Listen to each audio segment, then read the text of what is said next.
Good afternoon to everybody. I would like to thank the organizers for giving me this opportunity to talk on this interesting topic of HIV in update. All of us are aware of HIV/AIDS kind of problem, the amount of disease burden which is there. If you would see that this is the 2013 data, and if you see around 5 million people in the Asia Pacific region are affected by HIV, second only to the sub-Saharan region, which is nearly 25 million. So there's a huge problem burden, more than 35 million patients globally. So this is why which we are discussing this. And if you see the global deaths, India stands number 3. We account for 8% of the total mortality related to AIDS, second only to Nigeria and South Africa, and rest of the countries contributing majority from the African nation towards the mortality. So why there have been a lot of group meetings, and there have been targets being set in, and targets for ending the AIDS epidemic by 2030, in which a meeting was held in South Africa in 2011, where the consensus was made of 90-90-90, in which they plan that public health threat to any country or population should be there, that there should be 90% reduction in new HIV infections, 90% reduction in the stigma and discrimination associated with disorder, and 90% reduction in AIDS-related deaths. Although this seems difficult, but still we should all strive to achieve. The proposed new treatment targets which been set up were that 90% of people should be tested, 90% should be on treatment, and 90% virally suppressed. If we are able to achieve this, the 390 treatment approach, then we are able to achieve that 90% of all people living with HIV will be knowing their serostatus. They'll be eligible to receive antiretroviral therapy, and they will achieve durable viral suppression, thereby reducing the AIDS-related deaths by more than 95%, and bring the rate of new HIV infections below the epidemic thresholds which currently is there. The Indian scenario, we all know that it was in 1986, the first report of HIV infection in sex workers was seen in Chennai, and first report of AIDS was seen in Mumbai in the same year. And gradually over the next couple of decades, we saw that in Manipur, the IV abusers was found to have HIV. Then the National AIDS Control Program was launched in the early 90s.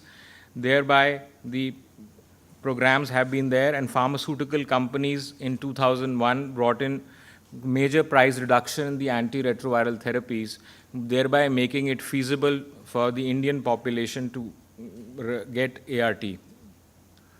So there were various phases of spread of HIV epidemic in India, divided into 4 phases, and if you see, the sexual route was found as the commonest route of HIV spread in the Indian population, with at-risk population being the female sex workers, thereby the bridge population, the male STD patients, the spouses of male STD patients, and thereby later on, if in phase 4, children of HIV-infected patients, women, were thereby leading to spread of the epidemic in India. In Northeast, and especially in Manipur, it is the IV drug abuse which is the most common mode of transmission. Up to 75% of people there are sharing needles and leading to acquisition of AIDS.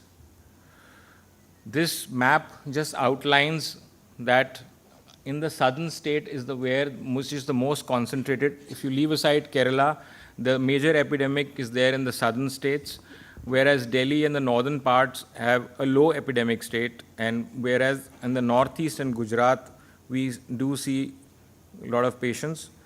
This is just how the prevalence is divided. If you see, the high prevalence states are divided in states which have antenatal women having prevalence of HIV more than 1%, whereas moderately prevalent have been women with antenatal women less than 1% HIV prevalence, but STD prevalence in STD and other high-risk groups being 5% or more, whereas in low prevalence states, it is less than 1% in antenatal women, as well as less than 5% in the high-risk group. So although the northern states and the low prevalent states, the southern are the high prevalent states. So now why is it important to diagnose HIV?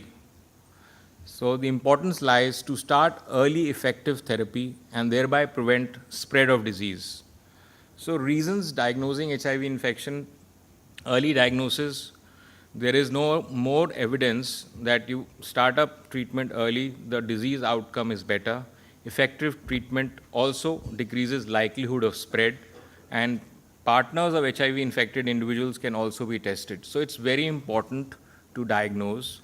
As a primary care physician, first contact, making a diagnosis and thereby starting early therapy can cause a lot of betterment for the patient and the community as a large. And why and who are the people who should be tested for HIV?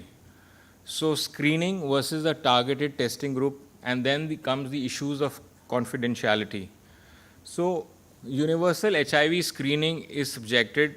We do not have specific Indian guidelines, but what the American guidelines over the last decade or so say that all patients in the age group of 13 to 64 or 13 to 75 later on should be screened, and this is most practically done at the first established care visit or at the time of first hospitalization. So whenever as first contact, this should be done. Obviously, exception is that the prevalence of HIV is very, very low in certain areas. There you may not practice this. What should be the frequency of screening? For persons who are at low risk, one-time screening is reasonable, but high-risk group patients like IV drug abusers, men having sex with men, partners of HIV-infected individuals, or individuals with unknown HIV status, sex workers, and patients taking pre-exposure prophylaxis. These are the patients, they should be tested every 3 months. They should be counseled for testing every 3 months because of their high-risk habits.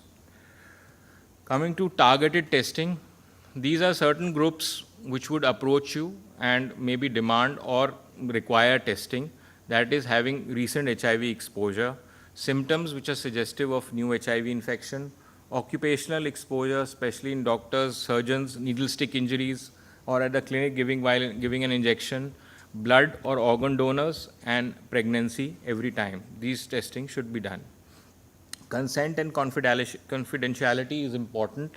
Written consent, US, they have given away with the written consent, but one can opt out for not getting themselves tested.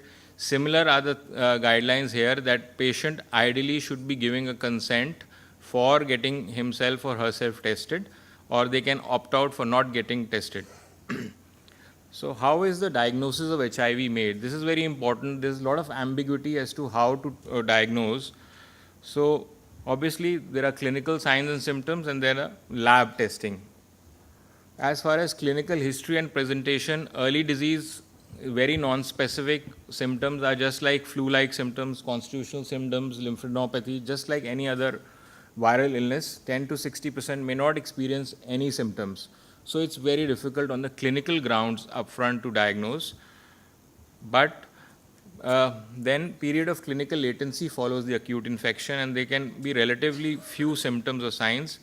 But over a period of time, gradual fall in the immunity, the immune suppression, CD4 cell count depression, leads to development of opportunistic infections, malignancies, and characterized by rare condition not seen in people with intact immune system. These are the times which raises suspicion of an HIV. So classification according to the WHO stage, we have the 4 stages: the asymptomatic stage, the mild symptomatic, advanced symptoms, and severe symptoms. In the first stage, obviously the patients may not have no symptoms, may have persistent generalized lymphadenopathy. Stage 2 would have unexplained weight loss, herpes zoster, recurrent oral ulcers, pruritus, seborrheic dermatitis, fungal infections. So these are some of the things: herpes zoster, patient coming with seborrheic dermatitis, not improving, multidermatomal shingles. So one should suspect and get them tested. Stage 3, unexplained weight loss, unexplained chronic diarrhea, any illness which you are not able to explain, persistent fever, oral candidiasis, persistent oral hairy leukoplakia, recurrent or extrapulmonary tuberculosis, severe bacterial infections, necrotizing ulcerative stomatitis. All these conditions raise suspicion. And obviously, stage 4 is when it is very, very obvious they would be having all AIDS defining illnesses. PCP may be there, or Kaposi's, CMV, all these disorders may be there. So this is pictures like stage 3, you have persistent oral candidiasis or thrush is there, and stage 4, actually it is written there, you don't have to have much of suspicion. Severe HIV wasting syndrome, cachexia is there. CDC has a little different kind of classification, and so we just discussed a case as to how a 70-year-old man who's a resident of a nursing home has come having persistent weight loss and diarrhea, and he has been evaluated by several physicians for possible GI diseases. But all that is revealed is some oral thrush and persistent small amount of blood in his stool. And this more recently, the patient has been having increasing confusion and disorientation. So do you suspect HIV infection? And if so, how can the symptoms be explained? So if this kind of a scenario, patient has come, he's got candidiasis, bleeding, increasing confusion, disorientation. So when you are not able to explain everything by one disease, HIV can explain this. So HIV infection can explain this, patient having weight loss, patient may be having CMV infection, cryptococcal infection leading to disorientation. So this should be kept in mind in patient where you are not able to fix things altogether, the symptoms. And how is the diagnosis made? Of brief review of the HIV lab tests. So we have two forms of test. One is to detect antibodies, which are routinely done, and the other is to detect virus components. So this is the phase from viremia occurs over the period of 100 days. If you see, as after prior to 10 days, it is very difficult to pick up the viruses. So 10 days onwards, you see the the PCR can be picked up, thereby the P24, and then gradually 3 weeks and beyond, you can see the antibodies developing, and the HIV specific, the Western blot and all can be done after 4 weeks, that is after 1 month, you can pick up on tests. So various available HIV tests which are there as a virus component testing is the P24 antigen test, the viral RNA testing, and the antibodies which can be done after 3 weeks or so, that is by ELISA, immunofluorescence, Western blot, or the rapid HIV testing. We'll leave this. What are the consequences of a new diagnosis of HIV? We've discussed the problems, but there are a lot of psychosocial elements. We are currently also doing a study on the psychosocial element associated with HIV diagnosis. The moment you break the news, the HIV diagnosis itself is life-altering, shocking and psychologically disturbing. So this has to be very important. Pre-test counseling, post-test counseling is very, very important. Depression is very common in the initial phase after testing. Somebody found to be positive, it profoundly affects all of the patient's relationship. It is important to provide psychological and mental health services as a primary care provider because it's very, very important. And important to communicate that HIV is a chronic disease, and with proper treatment, life expectancy is near normal. So these are the different stages of HIV disease leading to the reaction, psychological process. Initially, there is guilt, there is anger, there is powerlessness, then there is recognition of stigma, isolation, and gradually and eventually with support and treatment, there is acceptance, and they come into being that, well, this is there and they can be treated for it. So the summary is that to diagnose HIV is crucially important for individual health and public health. Universal screening is recommended with additional targeted testing as indicated. Diagnosis is made by clinical history and 2 basic tests of lab results. The more people we diagnose with HIV, the more we have to be prepared to help people learn to live with the disease. And just last 2 slides as to when to start ART in adults. There has been a lot of discussion, debate, and there has been change in guidelines recently. So most of the people were till now following less than 350 to start HIV treatment heart in asymptomatic. But now more and more guidelines are saying less than 500, and certain guidelines say that even is immaterial of CD4, you should start ART. There is evidence growing that early treatment is important. Again, pregnancy, breastfeeding women, regardless of CD4 cell count, should go ahead. HIV, TB co-infection, treatment to be started.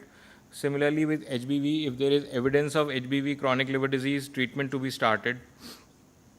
So the importance is to treat early, to diagnose, deploying the best drugs to use to treat AIDS may be the way to limit its spread. So that should be done. Thank you. If there are any questions?